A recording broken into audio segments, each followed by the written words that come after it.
In this video we're going old school, very old school, in this classic 1958 Chevrolet Corvette, which turns out to be a surprisingly good little credit earner.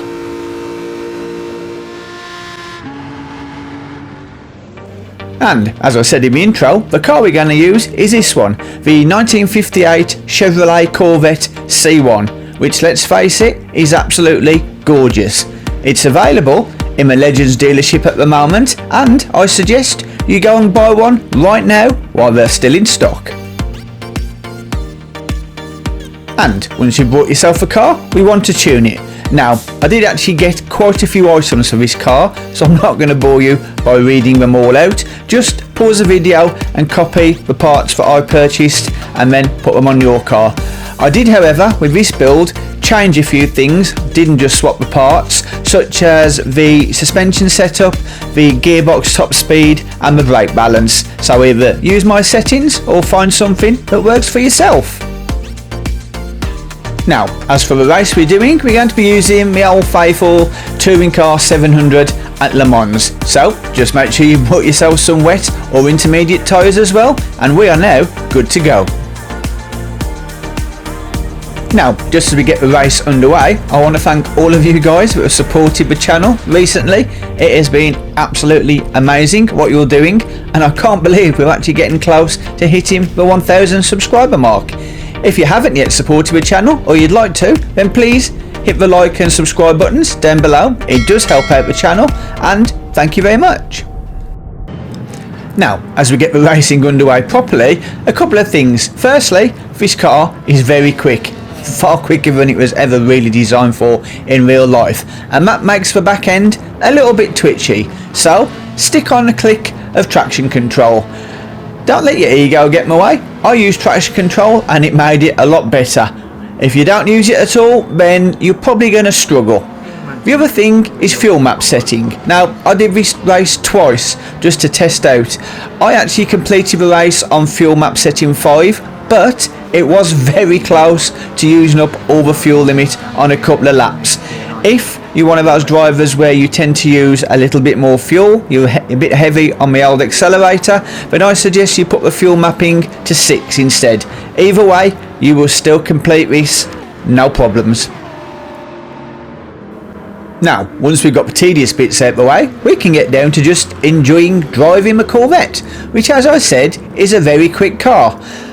Maybe a little bit too quick, because back corner caught me out. Okay, it's a definitely ambition over skill on that one, my fault. But the Corvette is still a quick car, and by the time you come to finish your first lap, you are going to be up into 4th, maybe even 3rd, and looking at chasing down the leaders. And by the time you're halfway through the second lap, you're not just going to be chasing the leaders, you're going to be overtaking them and moving up into 1st place. Now admit it, that's a cool view. Anyway, once you are in 1st place, now we're going to start thinking about our first pit stop, and for us that's going to be at the end of lap 2.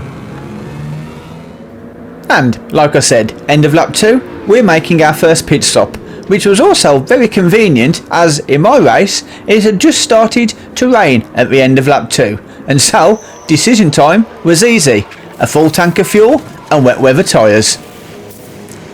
And once we have a new set of boots and a full tank of fuel, it's time to get back out onto the track and carry on with our race. Now, don't mind about the fact you would have dropped a few places. The AI have still got to make their pit stops yet, and the other thing is, it's raining, we're on wets, and the AI are all on slicks. Now, at this point, we're just going to jump ahead to the end of lap 3, where you can see that the AI have started making their pit stops, and we just cruise right into the lead. Now, jumping ahead again to the end of lap 4 is when we make our second and last pit stop. Now, normally in Le Mans, you get a couple of laps of rain, it stops raining, you go back onto the slick tyres. This time, it didn't. In my race, it carried on raining. So, it was another set of wets, and obviously a full tank of fuel, and then back out onto the track. Your race, you'll have to put your tyres depending what the weather is, but just keep an eye on that weather radar. just before we jump ahead to the last lap, some of you may be wondering how the AI are doing in the wet. Well, about the same as usual really.